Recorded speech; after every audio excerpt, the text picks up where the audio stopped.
안녕하세요. 마철학가 김현숙의 살맛 나는 서재입니다.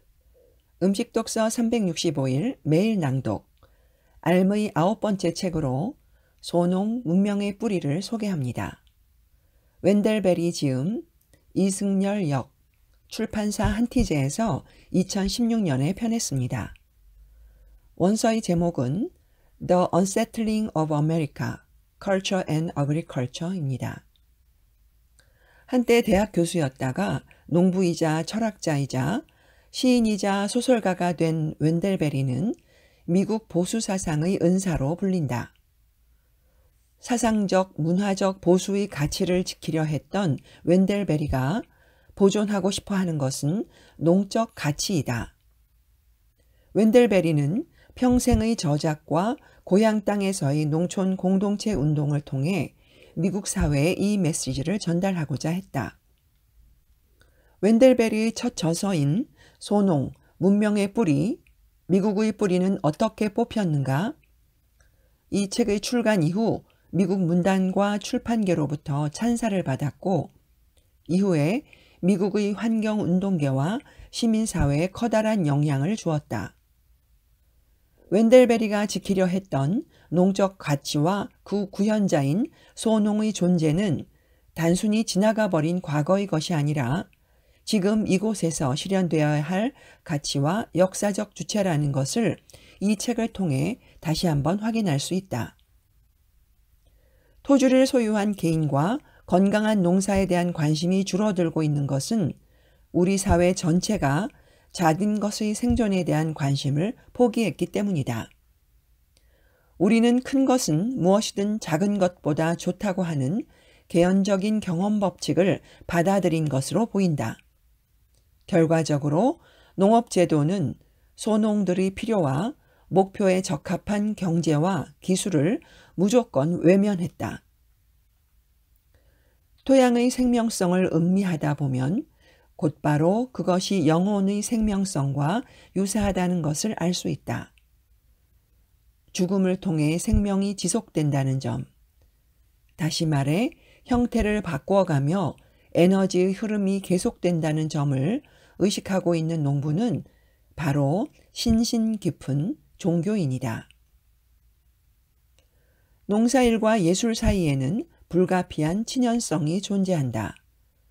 왜냐하면 농사를 짓는다는 것은 단순한 지식 못지않게 토양의 특성, 흙에 대한 헌신과 상상력에 의존하는 일이며 토양 조직이 지니는 의미를 해석하는 일이기 때문이다.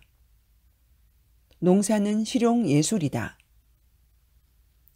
지금 쟁점으로 삼아야 하는 것은 공급의 문제가 아니라 올바른 사용의 문제에 관한 것이다.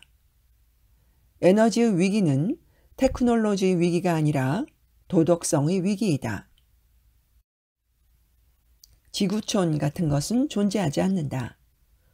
우리가 이 세계 전체를 아무리 많이 사랑한다 하더라도 이 세계를 온전히 살 수 있는 방법은 오로지 이 세계의 작은 지역에서 책임 있게 사는 것뿐이다. 우리가 어디에 사느냐, 누구와 더불어 사느냐에 따라 세계, 인류 전체와의 관계가 결정된다. 이처럼 우리는 오로지 우리의 부분성을 책임 있게 받아들임으로써 전체가 될 수 있다는 역설에 이르게 된다.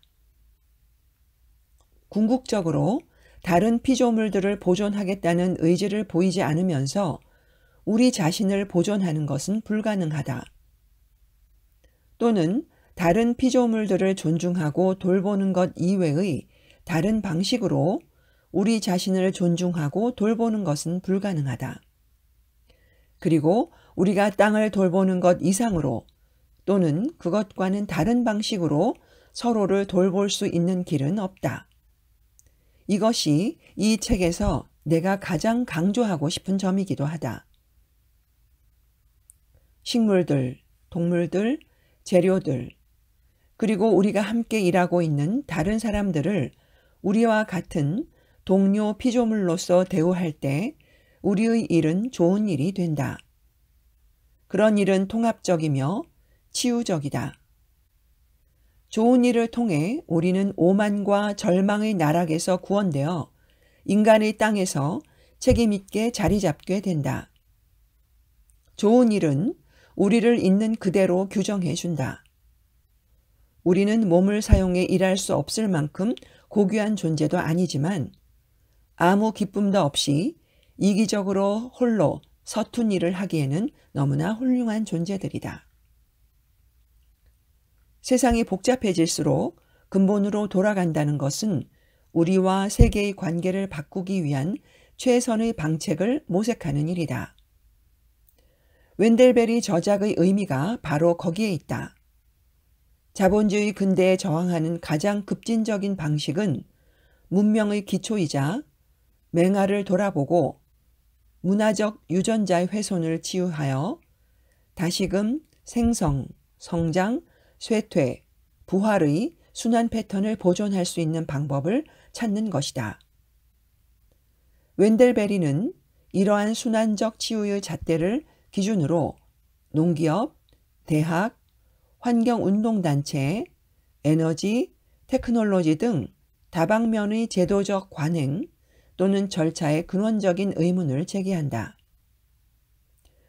웬델베리가 대학을 떠난 이유는 대학이 세계의 실패와 상처를 치유하는 지식과 실천을 보여주기는커녕 오히려 세상의 상처를 덧나게 하는 원인이라고 판단하였기 때문이다. 대학이 오늘날 무슨 일을 하는가는 웬델베리가 기술한 미국 국유지 교부대학, 즉 주립대학의 역사에 잘 드러나 있다. 국가가 국유지를 교부하여 대학을 설립한 원래 목적은 농촌 지역의 발전과 농민의 필요 충족이었지만 오히려 대학은 농촌 공동체와 소농의 파괴에 동원되었음을 미국 대학의 역사는 보여주고 있다. 역사적으로 미국 주립대학 형성 과정은 이처럼 자본 확장과 권력 집중을 제도화하는 과정이었다. 자본 확장과 권력 집중은 세계의 실패다. 학생들에게 전문가적 기술을 교육하는 것으로 그치는 대학은 문명 세계의 실패와 상처를 더욱 심화시킬 뿐이다. 대학의 보편 정신을 대변한다는 인문학은 변방으로 밀려나 이제는 대학의 제도권에서 소멸 단계에 이르렀다. 종합대학으로서의 면모를 위하여 교양의 분칠 작업을 맡았던 시간 강사들은 대학의 노예로 남아있다. 나는 웬델베리로부터 무엇을 배웠는가? 인문학과 인문학을 가르치는 시간 강사들을 제도권 안으로 적극적으로 끌어들여 통합의 원리에 의해 대학을 재건해야 한다. 주변부로 밀려나 있는 인문학과 시간 강사들의 존재는 웬델베리의 농적 가치를 구현시킬 수 있는 원천이기 때문이다. 대학이 그렇게 할 수 있을 때 대학은 자본의 동맥 경화를 치유하는 역할을 할 수 있을 것이다. 그런데 과연 그렇게 할 수 있을까? 대학 안의 인문학자들은 분과 학문의 영주로서 자신들의 성벽을 너무 높이 쌓아 올렸다. 그들 스스로 자신의 지위와 안위를 보장해 줄 것으로 믿는 안전판을 허물 수 있을 것인가? 주인과 노예의 신분적 관계를 유지해온 정규직 교수들과 시간 강사들의 분열은 치유될 수 있을까? 우리는 너무 먼 곳까지 와버렸는지 모른다. 인문학이 사라지고 실용지식 기술자들에게 점령된 대학은 실용의 폭주를 거듭하면서 무한대의 자본을 필요로 할 것이다. 피터 드러커의 예언처럼 국가와 사회는 대학의 비용을 결국 충당하지 못할 것이다. 전적으로 자본의 힘으로 유지되던 대학은 그 순간 사라질 것이다.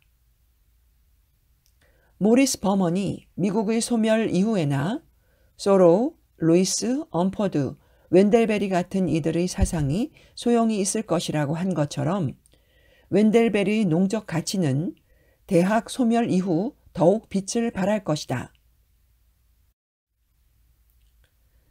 지금 웬델베리를 읽는다는 것은 슈마허의 표현처럼 바람이 불고 물이 들어올 때 띄울 수 있는 배와 돛을 준비하는 일인지 모르겠다. 역자 후기 우리는 웬델베리로부터 무엇을 배울 것인가 중에서 오늘은 알의 9번째 책 웬델베리의 소농, 문명의 뿌리 책 소개와 일부를 발췌하여 읽어보았습니다. 오늘도 살맛 나는 세상, 몸, 마음, 맛, 멋, 알의 오방의 기쁨 가득 행복한 하루 되시기 진심으로 기원합니다. 감사합니다.